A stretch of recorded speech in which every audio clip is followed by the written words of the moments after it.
যে কথাগুলো তোমার প্রিয় মানুষটার বুঝে নেওয়ার কথা, সেগুলো যদি তোমার মুখ দিয়ে তোমার বলে দিতে হয়, তাহলে সে এখনো তোমাকে বোঝার ক্ষমতা রাখেনি।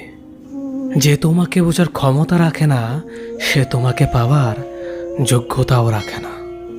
বহুদিন চলে যাওয়ার পর যদি তোমার মনে হয় মানুষটা তোমায় বুঝতে পারে না, তাহলে ধরে নাও সে কখনোই তোমাকে বুঝতে পারবে না। কারণ বোঝার মতো ক্ষমতা তার নেই। মনের মানুষকে যদি সব কিছু মুখ দিয়ে বলে দিতে হয়, তাহলে সে কখনোই মনের মানুষ হতে পারে না। মনের মানুষ সেই হয় যাকে মনের কথা বলে দিতে হয় না। যে তোমার মন বুঝতে পারে না, তোমার অনুভূতি বুঝতে পারে না, সে প্রিয় বন্ধু হতে পারে, কিন্তু প্রিয় মানুষ হতে পারে না। যে কেউই প্রিয় মানুষ হতে পারে না। প্রিয় মানুষের কিছু গুণ থাকতে হয়। তোমার প্রিয় মানুষ সেই হবে যে তোমাকে বুঝবে।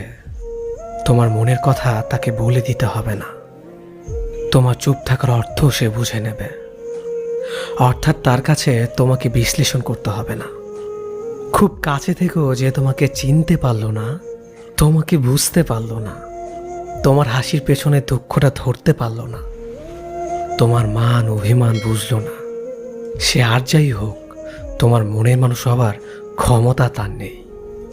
মানুষটা তোমার জন্য সঠিক নয়। যে কাউকে প্রিয় মানুষ বানানো যায় না, মনের মানুষ বানানো যায় না। প্রিয় কিংবা মনের মানুষ হয় যারা একে অপরকে খুব সহজভাবে বুঝতে পারে। চোখের দিকে তাকিয়ে যে তোমার মন পর্যন্ত পড়ে নিতে পারবে, তাকেই প্রিয় কিংবা মনের মানুষ বানানো যায়।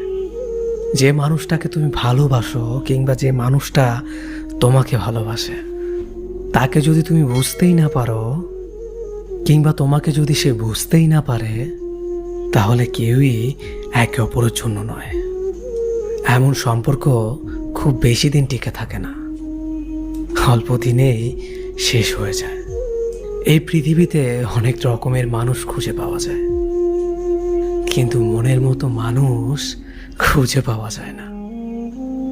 দিন শেষে যার মনের মতো কেউ আছে, সে কখনোই দুর্ভাগা নয়। নয়তো আফসোস করে বলতে হয় মানুষটা এমন হয়েছে, অমন হয়েছে, সব রকমের হয়েছে, কিন্তু মনের মতো হয়নি।